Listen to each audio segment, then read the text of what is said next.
Yay. We're going to start to do our last day where we're talking about miscarriage and pregnancy loss and baby loss. And we're really trying to help women who are suffering these things acutely now, in the moment. And today we have a very special guest appearance from Evelyn, who works with us at Cultivate Foundations and Cultivate Fertility. And she has been through this recently. So you're way more up on all the resources than when I was struggling with miscarriage. And I want to say thank you for coming on. And I know that you're going to help some people today. So it's so worth it. I know it's not the easiest thing to talk about. It's not, because it brings it up, right? But you're on here to help another woman, and thanks for coming on, Evelyn. Thank you. I'm excited to be on the other side of the camera. Yeah, I know. You're usually behind the scenes helping us with everything. So, Evelyn has been on our team sort of since this happened. You've been working with us, and we have been watching Evelyn she's a problem solver. And so it's interesting because I'm sure people listening to this today will understand this of like, you had a trauma, you had a really intense loss. It was unbelievable. And you had to go through the like, wait, what happened here? And all of the steps of grief. But you're a problem solver, and you kind of went at it with, okay, I'm going to get some support. I'm going to find this organization. I'm going to find all these resources. So talk to us a little bit about that, because it was like an awesome strategy. Yeah, I think that's partially just part of my personality. When I left the hospital, they gave me a packet on grief. There was a couple of resources there, but everything was outdated. So I found I was calling these places, and they're like, "Oh, we haven't done that group in a couple of years since COVID or whatever." And in this time, I've spoken to so many women who were like, just they didn't have. I think it's so important for hospitals to provide these resources, because not everybody is going to like hop on the computer and try to find something. That is what I did, because I realized I was just out of my depth. My husband and I, we were, it was just unprecedented for us. And we realized we need help and support from people who really understand this kind of loss. Just so everybody knows, I did have a late term loss. It was a little over a year ago. It was quite a shock. And it's been a process. It's been a process. Did you find the hospital staff? One of the complaints I hear a lot is that the staff is just not prepared in any way to talk to you about what's going on, and it's just very medicalized and not compassionate enough. I was one of the lucky ones. The staff at my hospital was so caring. The director of the birth center at my hospital, she was actually a labor and delivery nurse for 20 years. So she kind of was coming from a more boots on the ground perspective, which I think helped her know how to talk to us. She said, anybody you want to come visit, the doors are open. We all still have restrictions over here for that kind of thing. She encouraged us to spend time, with our baby, and she took photos for us, which is something I never in a million years would have really thought of, and I'm so grateful for. And it, I think that they were very kind and compassionate. I mean, I've heard the exact opposite, people not knowing what to say, people saying, don't worry, you'll get pregnant again soon, trying to push things along, when truly you're just like, your whole world is upside down when something like this happens. And and when I had a miscarriage, and I'm sure I think we've spoken about this, like maybe you experienced the same thing. I was given no resources. You know, Right. I had a miscarriage in 2018, and I didn't even get a pamphlet, you know, like here's No, what to expect, or here's how you can find support. So yeah. right. And so then, tell us about, I know that you pulled together really, really incredible resources that we want to make sure people know about. So what I know that you have to sort of stretch yourself here, in a way some people listening might have to, because you have to sort of reach out to that organization and take that step and that initial step. We're hoping that this guide that Evelyn put together for you all with these resources is going to help you to just not have to research it yourself. But what do you do? You know, do you write an email? Like, how do you get involved? So I put together a few different resources. They're all online because I know those of you watching are all over. Mhm. Certainly, your local hospital might have some local resources as well. So it's if you are in the space to do that, to call them up, um, it's definitely worth trying. But I couldn't find anything local to me, at least not like in person or anything. So um, Postpartum Support International, they are the first resources that's listed. Um, they have online support groups. These are all online. Really, what it takes is just a quick registration. All of these resources are free. It might say, oh, you have to pay for this platform or that, but no, they're all free. And they have a really um, wide range of groups. So not even just for grief and loss. You can find postpartum mood support, postpartum depression and anxiety support, that kind of thing if that's what you're needing. But you can find groups for mothers, for fathers, for couples, for grandparents, for pregnancy after loss, which is its own animal, for Mhm. fertility challenges, you know, even without a loss, for um, termination for medical reasons, because that's a different kind of, support you might need. And the main benefit for me was being able to be like in a virtual room with people who have gone through something similar to me, Mhm. because I didn't have anybody in my immediate life who had gone through that before. So Right. that was an enormous relief, because it's very isolating. You're in this incredible amount of pain, and you don't know who to turn to, who to talk to. And it's just a way to kind of be able to show up with people. My husband and I did it together at first, and be able to talk to other people about your experiences and just get that kind of peer support. I really gained some close friends from these groups. Uh, Mhm. I also listed Star Legacy Foundation, which I happen to be involved in, my local chapter. Um, that's another thing I did. I kind of was like, I felt this urge to do something, you know? Right, because that's your personality. Yeah. Right. And I was like, I'll be the chapter chairperson, you know?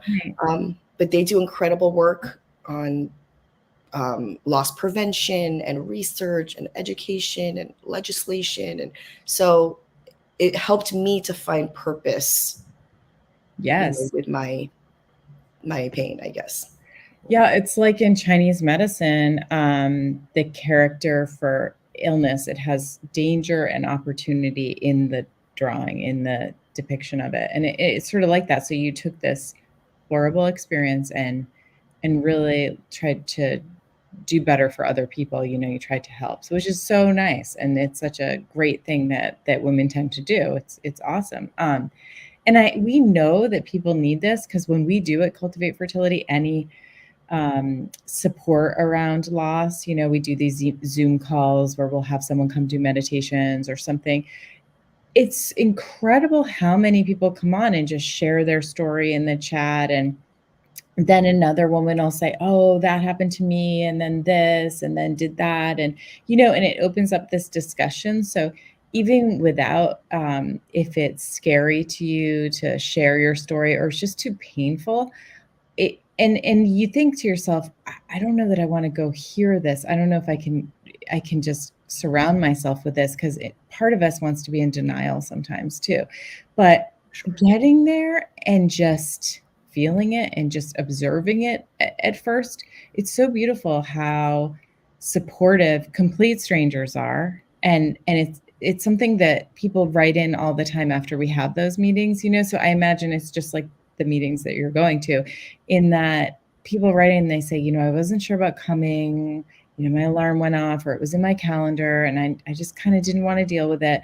But I'm so glad I went, because I feel so much better, and hearing the stories of everyone else just makes me not feel alone. And it's the Yes. isolation that's one of the worst parts of it. And although you have this lovely partner, and they try, no matter what partner it is, sometimes it's just someone who's experienced it is just better equipped with the words and the where you are in the process, and the, hey, what about this and what about that, and did you ask your doctor about this or that. It's really useful. It's incredibly helpful. People always write in. It's a lifting of that stress and that weight on you.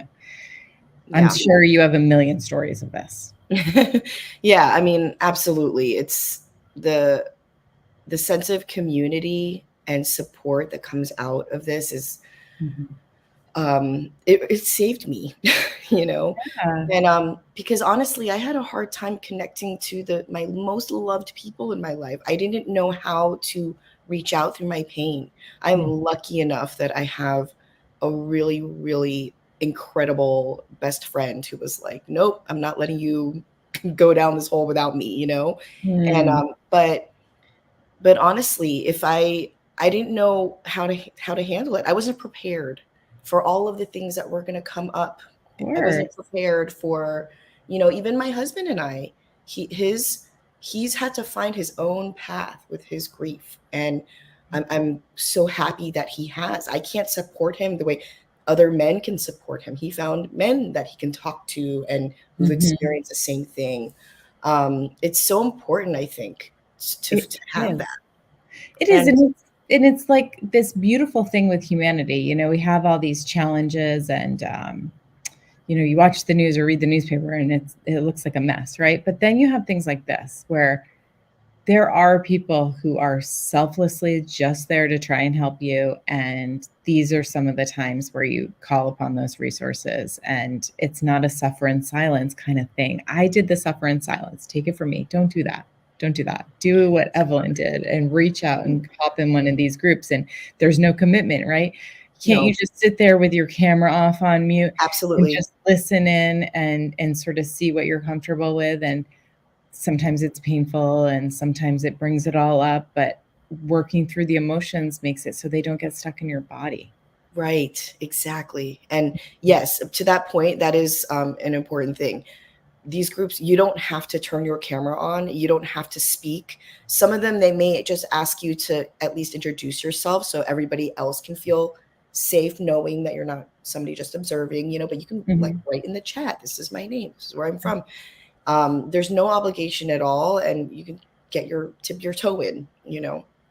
Um, I mean, one thing I will say is that whatever it is, your whatever your experience is, it's normal because there's every experience under the sun. Mhm. And if your partner's on board with it, if they're not, some people are like, hey, I'm not having a problem. This is your bag, Yeah. then yes, you do need to find people to turn to. And hopefully eventually, you make your way back together and you know be able to communicate with each other, because it is going to be different. One partner is going to feel one way, the birthing partner tends to feel another. It's happening in our body with all of our Right. hormones. And you know Right. I mean, I'm Right. lucky I came to you and Dr. Hillary because you helped me balance all of those things. Like I was way out of whack. So Right. I remember so clearly this. I feel like you were in the hospital bed, and we connected. And I remember that really clearly in my mind as a thing. And then look at all this work you've done and how many people you've helped, and, you made something out of that. You really did, like, as far as taking it and being like, "Oh, no, we have to move this forward." So it's incredible work you've done, and you just keep doing it. Thank you. And one other thing I wanna say, though, about the feelings people get, so I think that then you get worried about yourself, like, "Am I ever gonna be back to normal? Am I just depressed and, I don't know, just lacking my oomph?" Or I don't, sometimes you go through all these emotions, anger, there's a lot of anger, these things that we're not so comfortable with, and I just always wanna remind people, like, it it's totally normal to have all those things happen, these emotions that sometimes you've never been angry and seething anger in your life, but this is something we get angry about.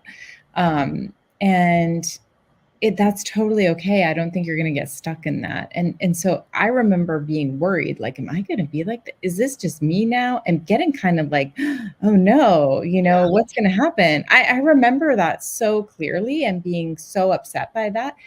And I wish that somebody had just said, that's totally fine. It's part of this whole grieving process. You're gonna be okay here. I just wish I had heard that and really heard it, because I definitely got concerned for my mental health and really worried about, I think I'm broken and that's it. Like, that was like a real thing in my mind that was going on. Yeah.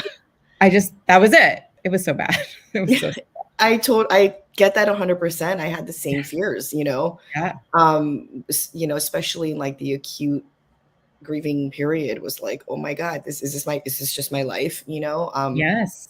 and I think that loss like this changes us. It will change us, and it's not necessarily something you're ever gonna like completely move on from, or let go completely. It's gonna always be a piece of your heart. But now that I'm, even though it's still quite recent, like I am over a year out, I can say to the new person, like, you will breathe again, you will laugh again, Right. you will find joy again. It may take time. Mhm. um, like you were saying, just moving that energy is so important, Mhm. because all those feelings that come up, they aren't going to be fun or comfortable or any of those things, No. but you got to move the energy, you have to move the chi. you know Yeah, yeah. and acknowledging it, and I feel Yeah. like the self-judgment that I had going, and the, all that, because I was worried about, now I'm feeling this, now I'm feeling, why can't I just get back to my normal day and have my normal day? And that was this loop that I got in. Um, and that whole thing of time heals, it sounds ridiculous, and I, you almost don't want to say it. It's like when you have it's just not helpful, but it is actually true that there will be a time where you will not be in this much pain. Like, that is a real statement, and it's hard to hear when you're in it, because it feels like you're just stuck in this low zone, but you come up again. It's life is riding the waves, and this is just, you're in one of the low points here. So, what other resources on that list? I have 4 different organizations there. Um, like I said, they're for anywhere from early miscarriage to stillbirth and infant loss, um, for everyone in your family, Mhm. basically. Um, they are all, just kind of like online support groups, ways to connect to people, because I Mhm. feel like connecting to people is a really important thing in starting to move forward. Because once you isolate, that Mhm. feeling alone, feeling like it's just me, like you're saying, when you can talk to people who are, at different stages in their process, and hear how this person is now, you know, smiling and laughing and doing this and that. Like, I remember being in a group really early on, and there was like these two people who knew each other, and they were like laughing, and I'm like, how can they be laughing right now? But it gave me this hope, like, I I'm gonna know. laugh again, Mhm. and I can laugh now, and it's a beautiful thing, and um yeah, I what just like you were saying, everything is normal. everything is normal, because there is just no shortage of experiences and no shortage. Like, some people feel the need to talk about it all the time. Other people don't want to talk about it at all. Some people get really angry and stay there for a long time. Other people get really sad and stay there for a long time. And all of that is just part of the experience. And, it's never just you. It's never just you. It's true. It's absolutely true. And so use these resources. And if you're listening to this and a thought comes up or you're wondering about something, just write in. You can write here. You can write an email over to us. Whatever works. We can connect you with Evelyn, or she might get the email actually. Thank you, Evelyn, for coming on. I always know it's you're so close to this, so it's hard to talk about. So I really, really so appreciate it, because it brings up so many issues. And I just know that a few people really got something out of this. So thank you so much. You're welcome. I do want to say one more thing, just because we're here at Cultivate Fertility. The desire to get pregnant right away is very normal. And, yes, I'm saying this honestly. Reaching out to a doctor, reaching out to Dr. Hillary or Dr. Kara, your doctor, or whoever, can be really, really helpful in supporting your body for a healing the way it needs to heal before you start that process again. But it is absolutely normal to like feel this urge to be pregnant again right away. Yes. I've just heard so many women say, I feel crazy. And I felt crazy. That's how I felt. And I thought, like, oh my God, I was ashamed to say it, Right. But it is a common experience, and getting support for your body and healing is really important afterwards. Definitely. Yeah. Some people, it's almost like a problem solving thing. Like, okay, I just have to get pregnant again and that will make it all better. Right. Even though that's not exactly how it works. But that is some people. And then other people are in so much pain and suffering so much that the idea of putting themselves in this situation again is unbearable, and your mind cannot wrap itself around that idea. And why would you set yourself up for failure again? So that's also a normal response, where it's like, never again. I totally get both of those are real. And that's just how our minds are trying to save us from pain, both of those approaches. So everyone has their own way of doing it. It's really individual, but having people to talk to and knowing that you can get out of this is just the thing to leave you with. And most people who have losses go on to have healthy babies. Like it's most people, it really is. So I remember feeling like this is never going to happen for me. This is scary, because I was trying to get my first, and that idea made it so much harder that I had decided, oh, I guess this is never going to happen for me. So just so you know, like, the stats will tell you that most people who want to go on and have a healthy baby can do so. So it's just nice to hear that, I think, too. End with the numbers. Thanks, Evelyn. You're the best. Thank you. Sending love to you all. Bye. Bye.